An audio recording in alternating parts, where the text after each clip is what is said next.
اب آئی ہے وہ آیت اصل میں کانٹے دار آیت جو ہے، جو عورتوں کے حلق سے بہت مشکل سے اترتی ہے، کانٹا بن کر اٹک جاتی ہے۔ الرجال قوامون علی النساء، یہ تمہید تھی ساری، ایک سورہ بقرہ میں تمہید آ چکی تھی، علیہن لہن مثل الذی علیہن بالمعروف وللرجال علیہن درجہ، یہ کہہ کے بات چھوڑ دی۔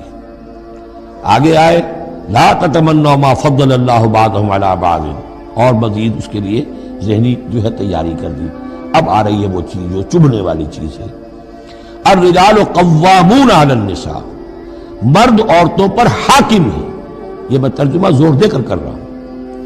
یہ قامہ جو ہے، قامہ جب علا کے ساتھ آئے گا تو کچھ اور معنی ہوں گے، قامہ بے کے ساتھ آئے گا کچھ اور معنی ہوں گے۔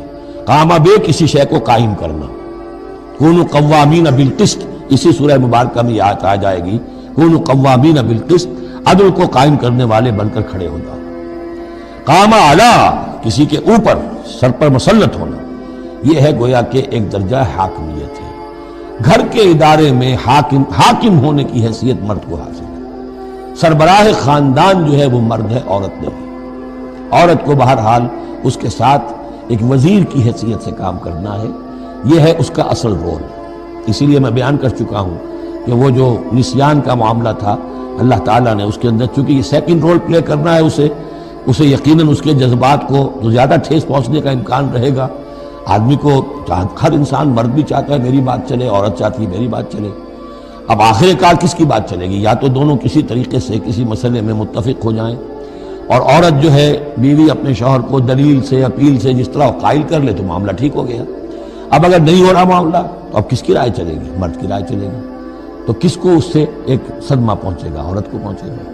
لیکن اس صدمے کا ہی جو ہے انفلوئنس، اس کو کم کرنے کے لیے سیفٹی والو، نسیان کا مادہ اللہ تعالیٰ نے عورت میں زیادہ رکھ دیا۔ اسی لیے پھر اس قانون شہادت کے اندر ایک مرد کی جگہ 2 عورتوں کو وہاں پر اس کا نصاب رکھا گیا۔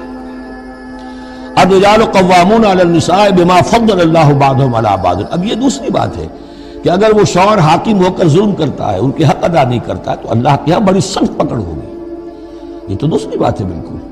لیکن یہ کہ جو قانون ہے اسلام کا وہ یہی ہے کہ یہ اختیار دیا گیا، اب آپ اس اختیار کا غلط استعمال کر رہے ہیں، آپ اس کو ظلم کا ذریعہ بنا رہے ہیں، تو اس کی سزا اللہ تعالیٰ کے ہاں آپ کو مل جائے گی۔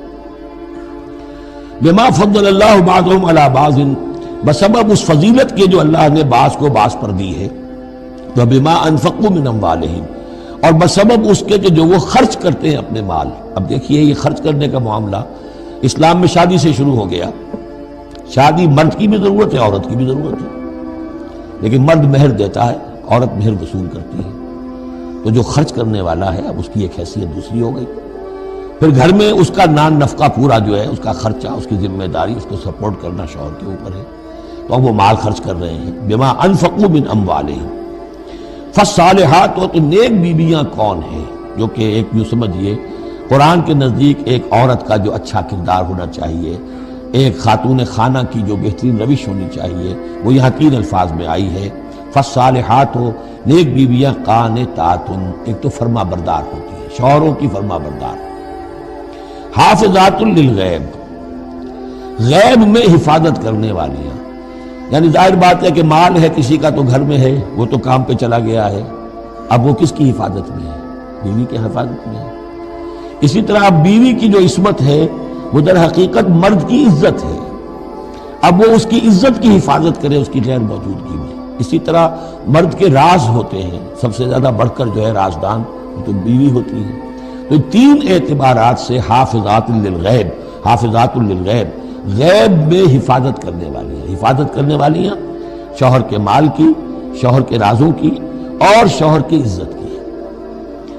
بما حفظ اللہ، اللہ کی حفاظت سے، حفاظت ہے تو اللہ کی، لیکن جیسے رازق اللہ ہے لیکن کام تو انسان کو کرنا پڑتا ہے، رزق کمانا پڑتا ہے۔ واللاتی تخافون نشوزہن، اور وہ خواتین کے جن کے بارے میں تمہیں اندیشہ ہو جائے ان کے اندر سرکشی کا، ضد ہے، ہٹ درمی ہے، بات نہیں مان رہی ہے، اپنی بات منوانی ہے، کسی نہ کسی طریقے سے گھر کی فضا خراب کی ہوئی ہے، یہ ہے نشوز۔ ذہناً تسلیم نہ کرنا کہ میری حیثیت جو ہے وہ بہرحال شوہر کے تابع دار کی ہے، اس کو اگر تسلیم نہیں کریں گے تو ظاہر بات ہے فرکشن ہوگی، اور فرکشن جو ہے اس کے نتیجے کے اندر وہ گھر کے اندر جو ہے وہ ایک فساد پیدا ہوگا۔ واللاتی تخافون نشوزہن فعظوہن، تو ان کو پہلے تو نصیحت کرو، واہجروہن فی المضاجع، دوسرے تنبیہ کے طور پر ان سے تعلق اپنے بستر علیحدہ کر لو، اور ان کے ساتھ وہ تعلق ذل و شو جو ہے کچھ عرصے کے لیے بند کر دو۔ وَاضْرِبُوهُنَّ، اس پر بھی ٹھیک نہ ہو تو انہیں مارنے کی بھی اجازت ہے۔ اس میں حضور نے جو روکا ہے وہ یہ ہے کہ چہرے پر نہ مارا جائے، اور کوئی ایسی مار نہ ہو جس کا مستقل نشان جسم پر پڑے۔ اب یہ چیزیں اللہ کا کلام ہے، اس کے اندر جو ہے کوئی ہمارے لیے کوئی جھجک نہیں ہے، معاشرتی زندگی کو ٹھیک رکھنے کے لیے اس کی ضرورت پیش آئے تو وہ بھی کرنی ہوتی ہے۔ فَإِنْ أَطَعْنَكُمْ، پھر اگر وہ تمہاری اطاعت کریں، فَلَا تَبْغُوا عَلَيْهِنَّ سَبِيلًا، تو اب ان پر خام خواہ کی زیادتی کرنا، پچھلے غصے نکالنا، بار بار جو ہے وہ اپنے غصے کا اظہار کرنا، یہ بھی ٹھیک نہیں ہے۔ ان اللہ کان علیٰ کبیرہ، یقیناً اللہ تعالیٰ بہت بلند ہے، بہت بڑا ہے۔